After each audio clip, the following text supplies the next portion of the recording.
But I am not an AI expert. Um, I don't think anybody is, honestly. I do work with a lot of brands across industries that probably most people would recognize the brands. And this, of course, has been a topic of strategic conversation over the last several years. And so I wanted to talk a little bit about not so much about the tech, although what we do often is kind of track what's happening around the world, both in economics, technology, what's happening in geopolitical situations, which is very complicated right now. And what we do is we try to inform our clients to make better decisions based on what we think is going to come on the horizon, what's already here, what they're already late on, and such. So it is very hard and it's in flux, and I can't say I know a lot, but I know a few things. So I thought what it might be good is to take a step up and give you sort of like a almost a meta view of what might be shifting right now because of AI. Also, what that means for day-to-day work as human beings. And then I'm going to echo actually some of the things that were already spoken today, which is, I think, good reinforcement. And towards the end, I'll open it up. I'll set you up and then open up for some questions practically about tactics if you want, or if you want to enter like existential questions about our future, I gladly do that. I actually had the privilege of teaching at this university years ago, philosophy. So if you want to get into like worldviews and metaphysics and how to justify your belief about AI, gladly do that as well. Okay? But we'll probably lose half of you. So here's the AI shift at scale. Okay? Here's what's happening in the US. 57% of US work hours are technically right now can be automated, which means we're probably wasting a lot of time in some of our work hours, but it's possible. And the other thing is 23.2 million American jobs already are at least 50% automated. And automation is not the same thing as AI. Automation is usually aligned with things that are repetitive actions that a machine can do, right? AI is supposed to also be somewhat generative in the ideas that it produces.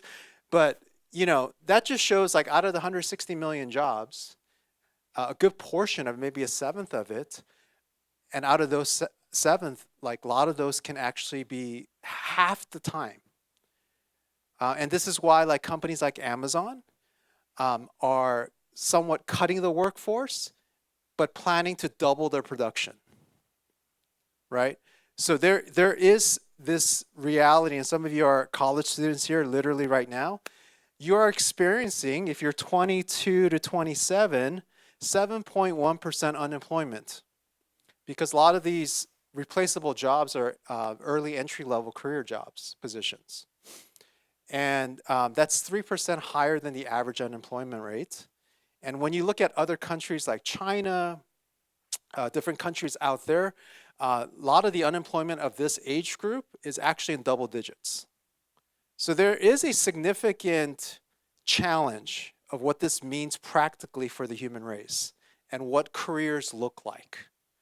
It's not that uncommon that college students are applying to over 1,000 jobs and only getting a handful of callbacks. And so I know it's dark right now. This is dark, but there are some opportunities. Actually, there's a $2.9 trillion potential value of creating human AI partnerships and new business ideas that are upswing. It's kind of interesting. Because of AI, I think our GDP will go up a couple of percentage points, but so will unemployment for a short term anyway. That's never happened in history, right? Those numbers don't actually go up together. And so we are living in a unique time, but people are projecting, according to the World Economic Forum, is that there will be over 92 million jobs displaced all around the world. This is a global number, but another 170 million created because of this new technology. So there may be a net gain in the long term, at least going to 2030. But in the short term, everyone's trying to figure this out. And there's significant work being here. And on top of that, like the 8 billionaires who run the world, did you know that more than 1 in 4 federal lobbyists in the US are working on AI issues? That means 1 out of 4 lobbyists in the United States, a little bit more than 1 in 4, are working to push agendas around AI. Okay. So I want you to know this is not like I want to just generate a new image that's funny so I could post on social. The implications of all of these, because it's a business, right? And so far, AI hasn't created the ROI the companies have wanted. And so all the companies are burning money right now. So there is an urgency to get ahead of this. And here's the untold story of the shift, because now companies are busy doing like shifting, if you will. In 2025, AI usage went up 13%, but confidence in AI dropped by 18%. Right? Because it's not there yet. It doesn't mean it doesn't have the power to help in the many ways that were presented here. I think those are all great. But consumer confidence in AI has definitely dropped over the last 18 months. And that's in part because of some of the moral challenges, some of the ethical guidelines, privacy, security issues, private companies, giving data to the government. What does that mean for surveillance in our, as even as citizens? Are you okay with being, having surveillance on the things you do because you use a particular LLM or a platform? So these are like real issues. And then the other practical challenge is 56% of workers globally are not being trained in the AI that's being implemented. So companies are implementing the various technology without the training. So now you can imagine, and I think some of the speakers alluded to this, you have multiple various types of platforms. I mean, we've worked with companies that work very closely with companies like Palantir, and how like creating AI operating systems and such, and it's very complicated. It's complicated when, regardless of what you think about Doge, these young kids generally just came in to make cuts, but they had trouble actually speaking to the data systems because the data systems were so old. So there's like lots of different ways that this can be a challenging endeavor. So I'm not here to make an argument that AI will I think it will change all of our worlds.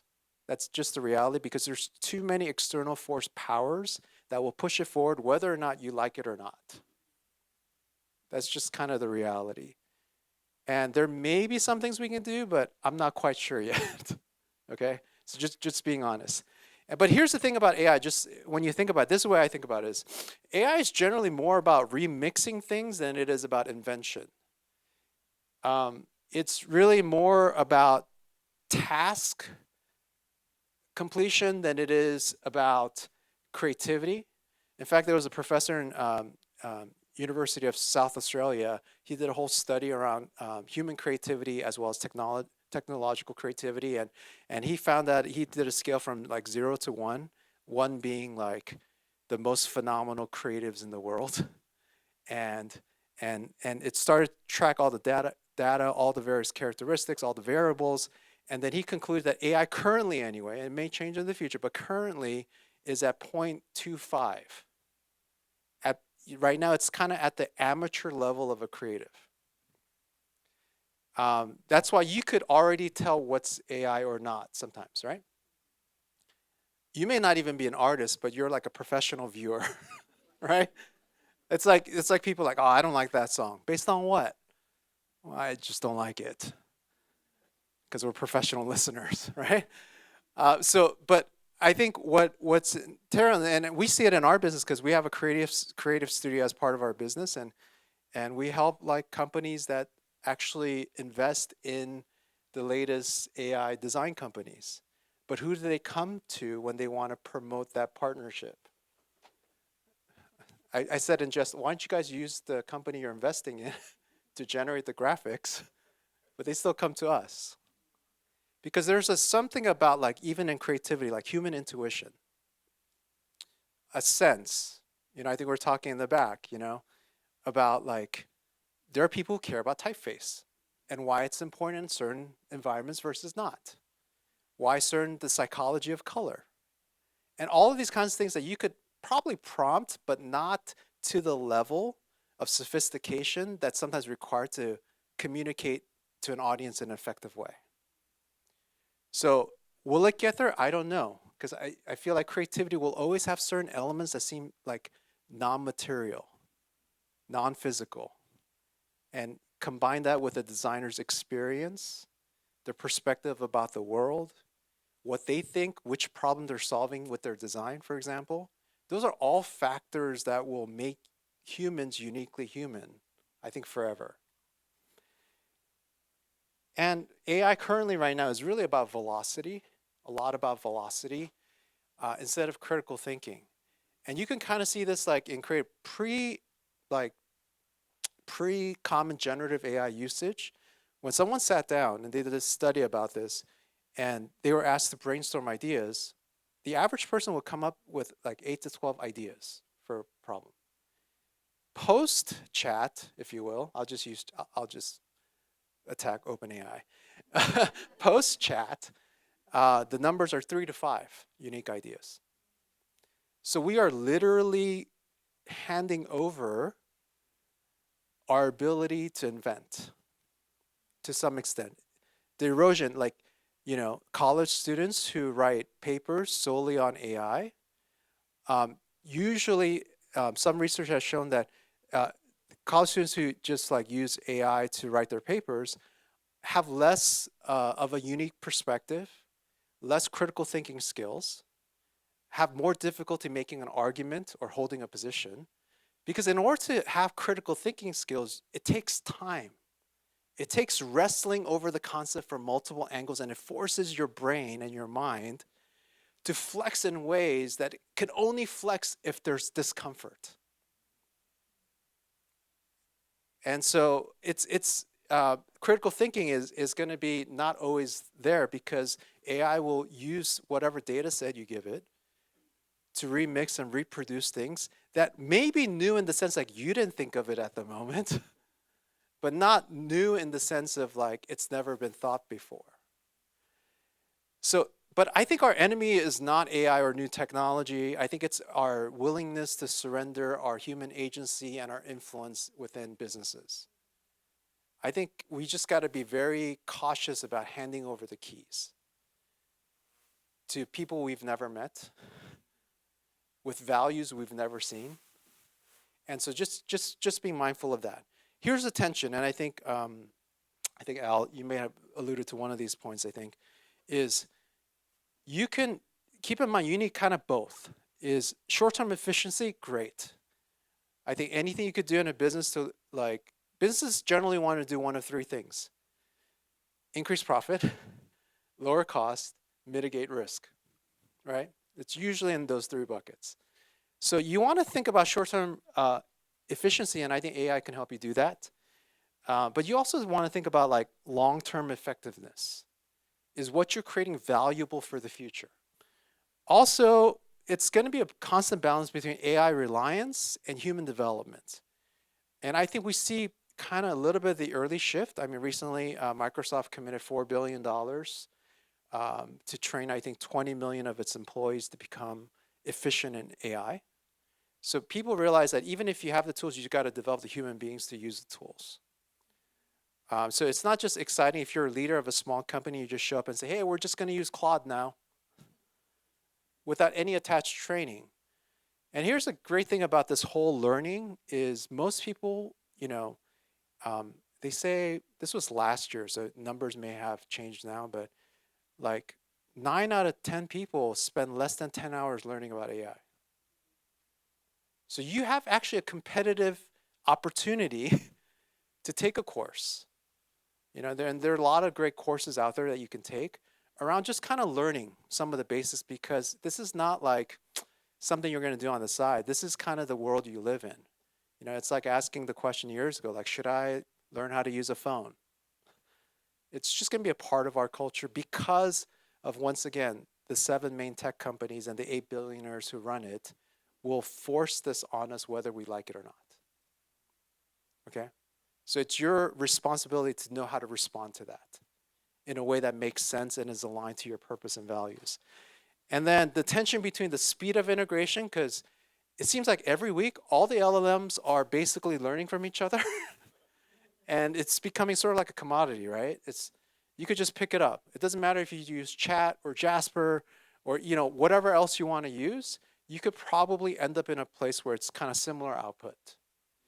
And so speed of integration is there, but also is safety and trust. And I'll talk a little bit more about safety and trust in a moment. So what does this mean? And then in a moment I'll open up for questions. But human agency in the midst of I would say the way I think about it is I think about three areas: are like a business approach to AI and what it impacts, a leadership focus, what this means for the leadership in your company or your organization, and then personally at a skill set development, what I need to maybe focus on. So here's what I mean by a business approach. I think we ought to always think about the future value of our business. And things like technology, economic realities will impact what value creation that we create. And people who just think about their value currently often miss opportunities because they're not trying to think a couple of steps ahead. And when we think about AI, as you think about it, is you have a tool that could help you be a little bit more predictive. And I think that's actually a good thing. But the future value, I promise, will not just be AI, it will be human plus AI. In fact, some brands are starting to stamp that it's human verified or that it's like this is a human experience. And that's being part of, like, you see some early signs of companies talking like that. Like that service, customer service is human, you know? And so it becomes a marketing point for them. The other thing is, this is more than a technology project, it is a human project. And I think to some of the points made earlier, if you don't have the leadership, if you don't have the systems, if you don't have the organization, if you don't have the values, policies, and those are all challenging. I work with lots of different law firms, and so I work with a lot of lawyers. Never wanted to in my life, but it, you know, they think about a lot of actually really helpful things because there is a liability that's created with this new technology. Simultaneously, states are lobbying for certain regulatory practices and policies.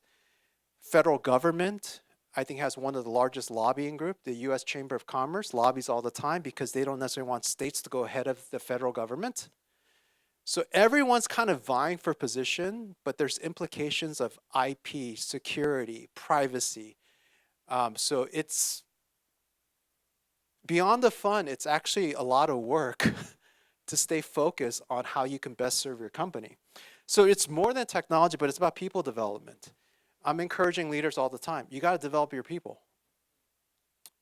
Because far as last time I checked, like human beings still have like things like judgment, I don't know, experience, memory. Although some of us are losing some of that. And then a business approach as it relates to AI is really, this is the human part of it, I think, is, yeah, I think it will always be experimentation. I think you're right in responding that it will always be experimentation. That's just, it's a tool. It's not a product, in other words. It's a tool you use to create products, generate products, do those kinds of things. But experimentation, I think transparency is going to be more important than ever as people become more knowledgeable, because your employees will want to know, what are you doing with all the data I'm inputting as I'm doing my sales call. Also accountability, like who's accountable for what? And then safety is really important because I think team members and employees need to feel that their company that it's a safe environment in which they can not only use AI, but be rest assured that it's an accountable, responsible kind of usage. And people who don't feel safe at work tend to be less productive. So safety in the workplace is a It motivates people and actually produces more outcome. Leadership focus. I think with this is like moving from the role of an oracle or of someone who has the knowledge to someone who actually, because when you're talking, people can just get on chat, right? And fact check you, right? And your team members are probably already doing that. So it's not the information, but can you actually become a mentor to them because you have more experience, maybe if you're above them, you have new perspectives, but you also welcome them as actually a source of creativity. And then now we are moving from just leading people, leading agents, and leading robots, depending on the work that you do.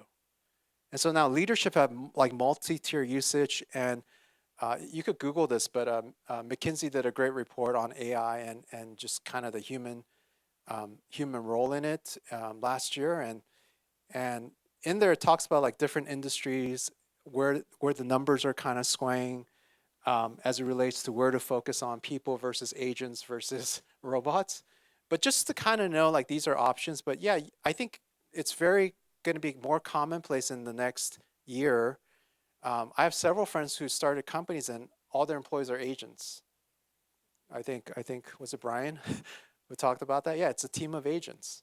One lady, a friend of mine, she started a snack company for like, cats and dogs, and she has no employees. Everything's done through AI agents.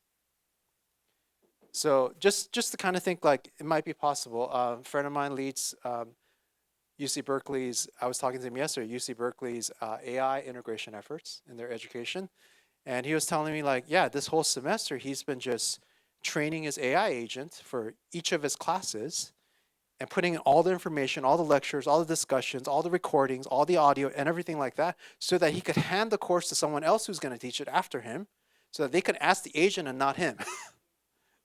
So part of it was him saving time, but it's like really leveraging it so that it becomes a practical tool for the next person who's coming in. Imagine if you did that at work for your position.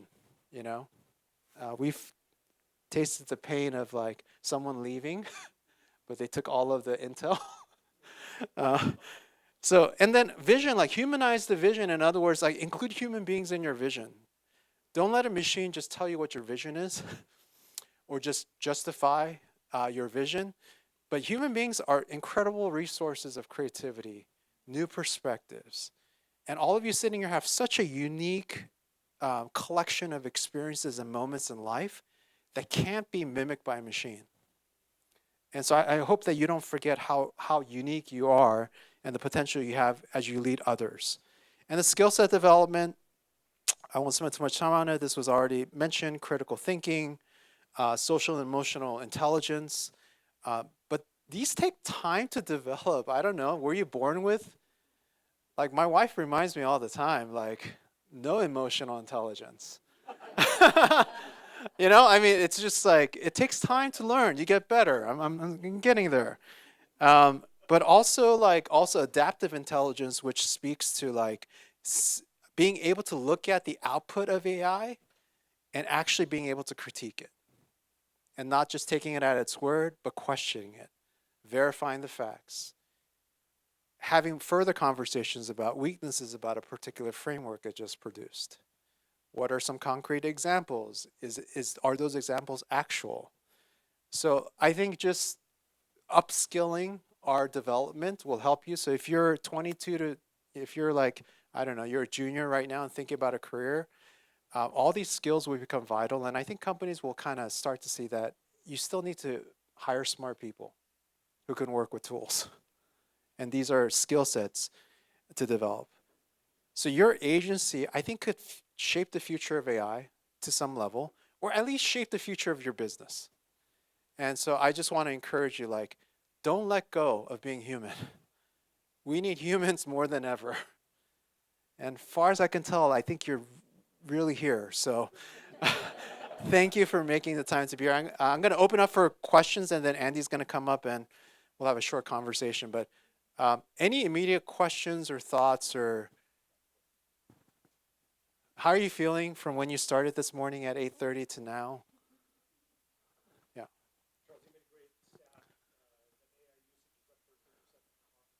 yeah, absolutely.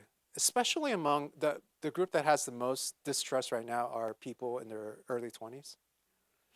So I think that will have implications eventually. You're either going to have a lot of angry people who feel like that's not the way to go for the future of business, or you're going to have companies that are going to have to adjust to that sentiment. So I think you're going to hear a lot of language. Like I was at CES, which is a big tech conference in Vegas every year in January, and I was there, and then so many people talked about being like the importance of being human, and that was not the case the year before. So I was very encouraged that people are like, okay, let's not forget people in the midst of like, because there are some real threats. There are environmental threats with the way, unless we are able to produce the amount of like energy required, whether it's nuclear, hydro, whatever the case may be. We're finding there's heavy opposition to data centers being built in cities because cities hurt when the initial build is done.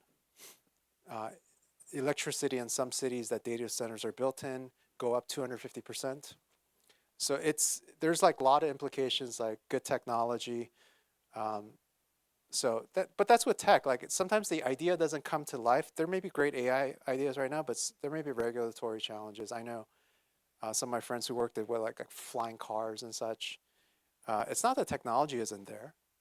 It's that cities don't want flying cars going over their homes. So I think there's going to be multi-tier technology regulatory challenges in the years to come. Yes.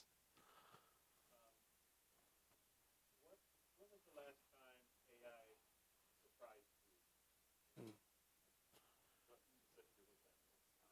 Yeah.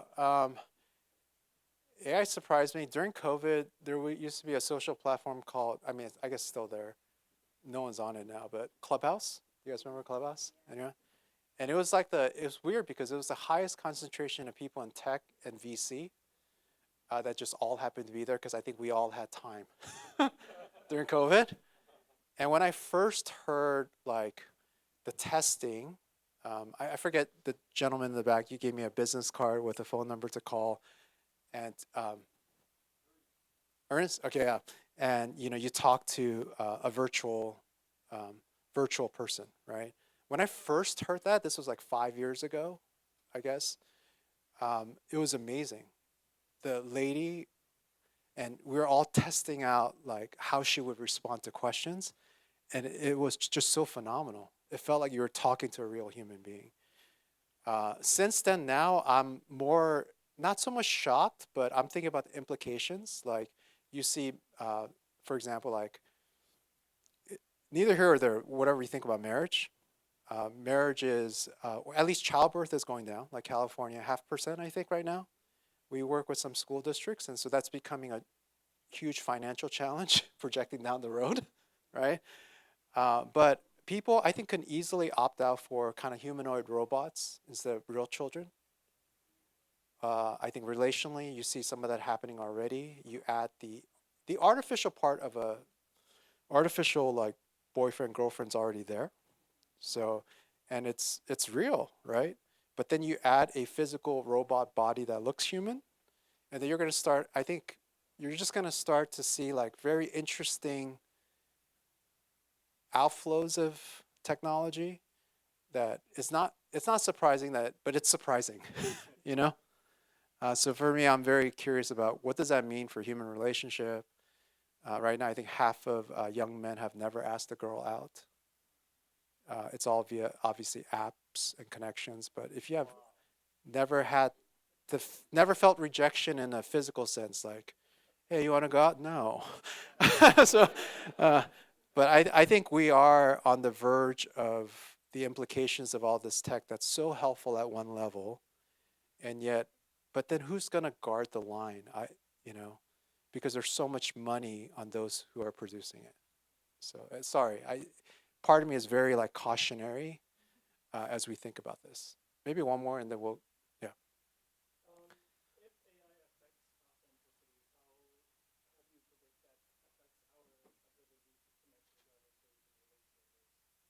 Yeah, I think AI, I don't know, you could always choose to be who you want to project yourself to be. So I think it's always been a challenge for human beings from the past, either because you have like say work conditions where you got to show up as a slightly different version than you normally are at home or something. I think you already see it online, where people have ask any teenager, they have like multiple accounts for any channel. And it's somewhat like one some do it because of they can be more transparent with a certain set of people, and others do it because they want to project a certain like 1A version of themselves. And so I think that's always going to be a human challenge. So I don't know, like AI will accelerate our ability to hide ourselves. Or I suppose I guess you could still choose to be you, but it is a challenge. Like, so I don't know what the solution is, but it's hard to tell because people you meet online, sometimes they are who they are, and a lot of times they're not. So I think we're going to have to kind of discern what authenticity means. Uh, but to a certain extent, that's always been true of human beings, right? Because sometimes people say you got to show up as the best version of yourself. Which version is that? I don't know. Right? Is that you or some other you? So I think the fact that you're thinking about that question, I think gives me hope.